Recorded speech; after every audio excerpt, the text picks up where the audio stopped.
morning, everyone.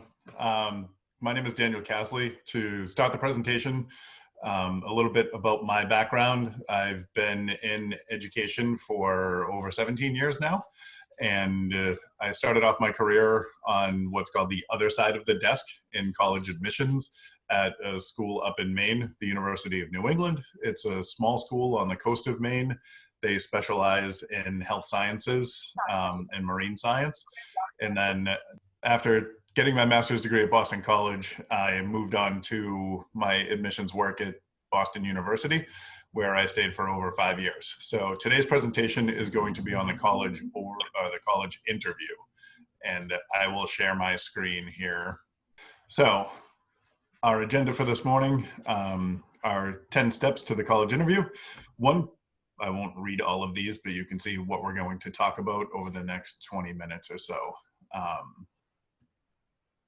So different places and different faces. The college interview really is, there are two different types. There's the alumni interview and the admissions office interview. And both of those are significantly different, as well as how students should prepare for them and how well they should feel going into those interviews. So the alumni interview is usually conducted by a graduate of the school.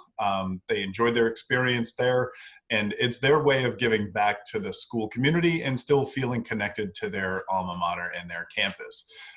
They usually conduct the interview in a more informal setting, in a more conversational tone, typically held in public spaces, so coffee shops, libraries, the like. We do alumni interviews at the school. We generally will have somebody from our senior class, usually 2, 3, 4 students who will apply to a school like MIT. And MIT, they send out an alumni interviewer to sit down, meet with our students, and to have a more conversational tone about their experience at MIT, but also to get a better understanding of the student's idea of MIT and anything that they can ask of an alumni interviewer. The admissions office interview can be conducted in 2 ways, either an evaluative interview or a non-evaluative interview. So an evaluative interview is part of the admission process where your interview is going to be part of your admission file. So when you sit down, or when the committee sits down to decide whether or not you're a good candidate for the school, that evaluative interview will be used to judge whether or not you're a good fit for that particular institution. A non-evaluative interview is just more like one of those alumni interviews where the admissions officer will sit down with a student and really gain a better understanding of why that student thinks that the school is a good fit, but also for the admissions office to really sell the school to that student and really allow the student to get a better understanding of all of the opportunities that exist at that particular school. My work at the University of New England, we would sometimes do evaluative interviews if the student was on the border of being admitted or not, and we were looking for reasons to accept that student. So we would offer an evaluative interview for that student to just see if we felt that while the numbers weren't really there, could we stretch and make a case for that student that, you know, they had a really strong interview, they really knew a lot about the school, and even though their grades weren't what we were looking for, or their test scores weren't looking what we were looking for, that there was a reason to stretch it and make it admit for that student. My work at Boston University was in a non-evaluative interview process where I would sit down with students, especially in hard to reach areas. So I did a lot of evaluative interviews in and around New Orleans, as well as in and around some smaller towns in Minneapolis, St. Paul area in Minnesota, where we were looking for those students who may not have the opportunity to come to Boston and sit down and meet with an admissions officer. And we felt that it was a good idea to sit down and really meet with students who otherwise wouldn't have a one-on-one interaction with Boston University, and really try to get those students really interested in applying and ultimately attending Boston University. So why do them? Let's see,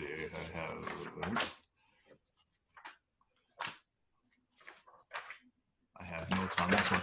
So the interview is your chance to meet with somebody who represents the college. It's a great way to show your interest in the college and to start a relationship with people there. You know, often, even though at Boston University, the interviews were non-evaluative, I would sit down with a student and really get a good sense of who that student was and whether or not that they would be a really good fit for BU.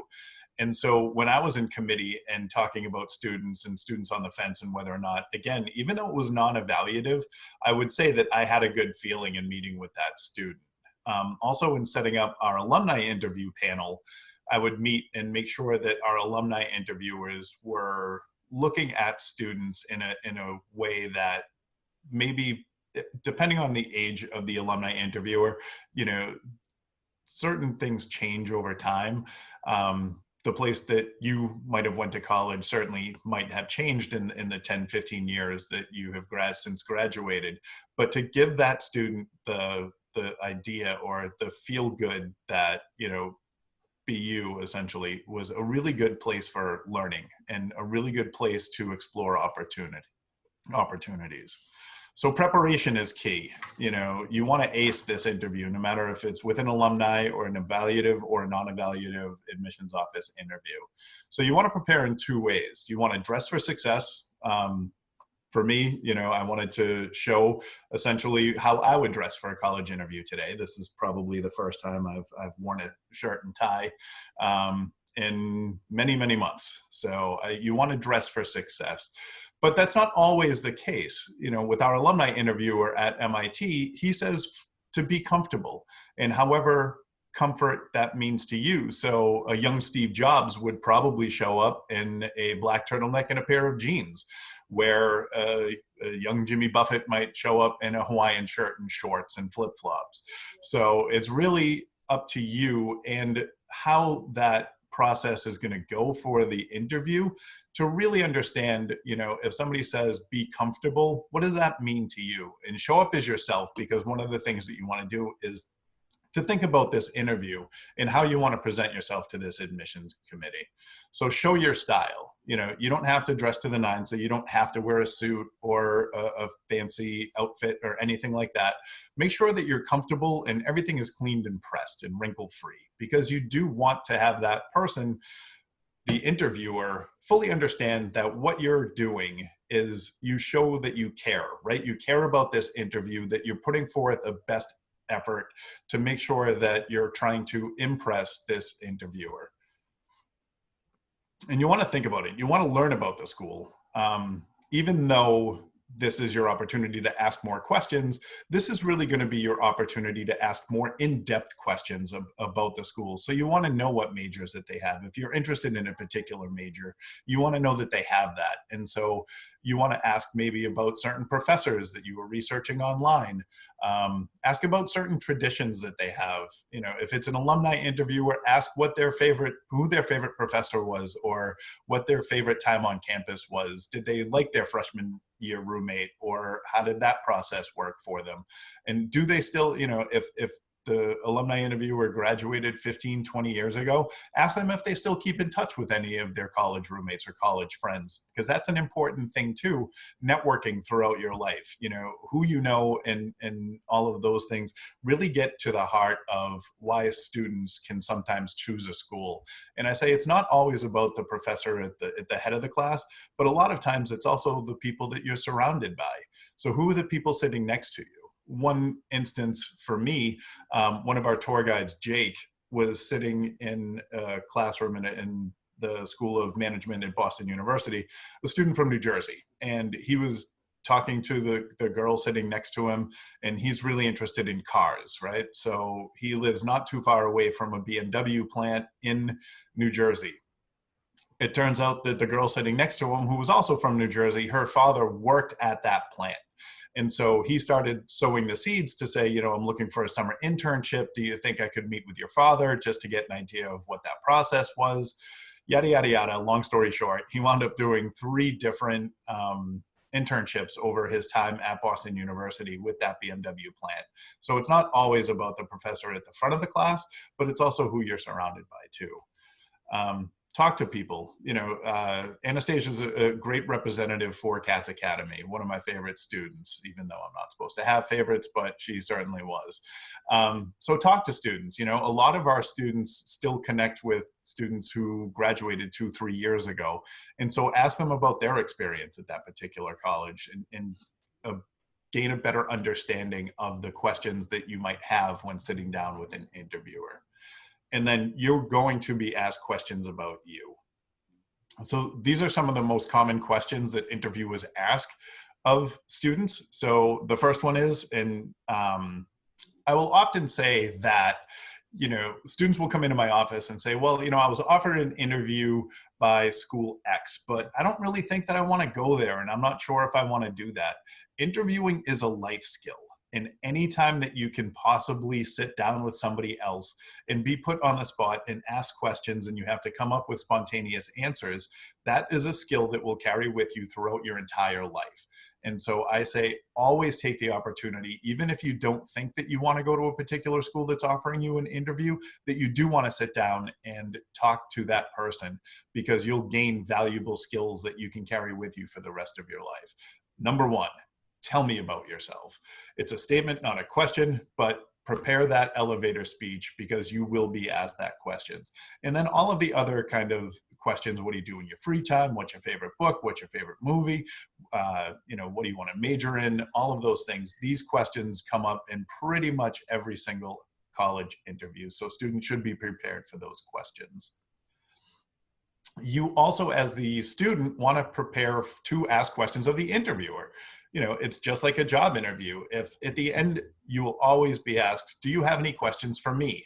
That answer will 100% always be yes. And then you have hopefully a list of questions that you can ask the interviewer or that job prospect, that you want to know more about the company, you want to know more about this school. And so these are some good questions to ask the interviewer at the end.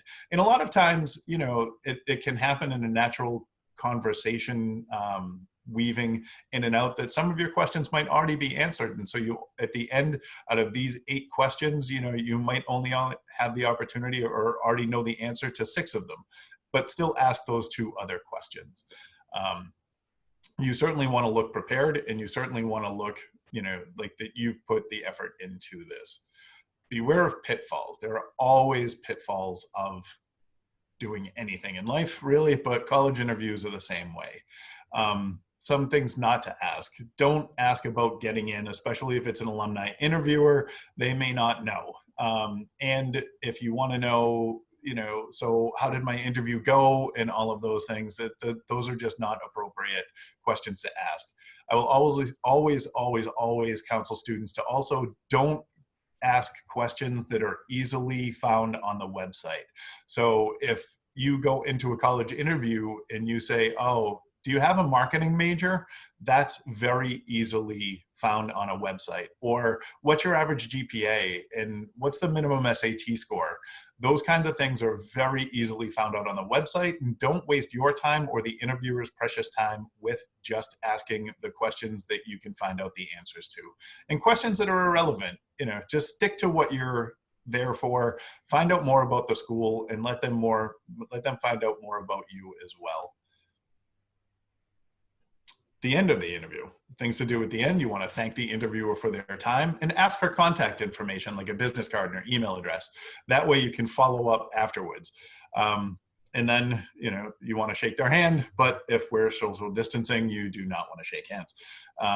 So it's always appropriate. And I would forever tell students to have a good firm handshake, but this is a whole new world we're living in, and maybe it's going to be a fist bump or an elbow or the air high five or something from now on. And you want to follow up after the interview.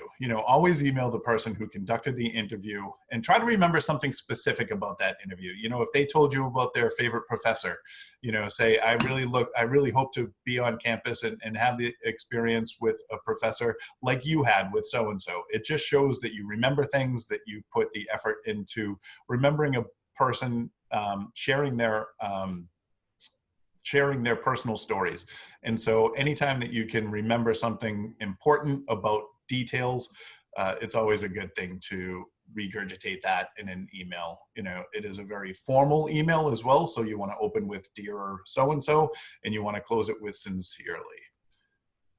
And a job well done. Remember, if you follow these tips, you will have a good experience. Remember, be prepared, be yourself, be clean and polished, maintain eye contact, have the conversations, ask questions, and always, always, always be cordial. And thank you for your time and listening to me. I'll pass it back to Ellie, but I think that we'll probably open it up to questions. What is the difference with a liberal arts college? Sure. So a liberal arts college really is focused on that personal interaction between professors and students. You can have the same kind of experience at a larger university, but usually a liberal arts college like a Bowdoin College or Amherst or Williams, there really is only one particular college, and then all of the majors are housed within that. At a larger university, larger universities are made up of individual schools and colleges.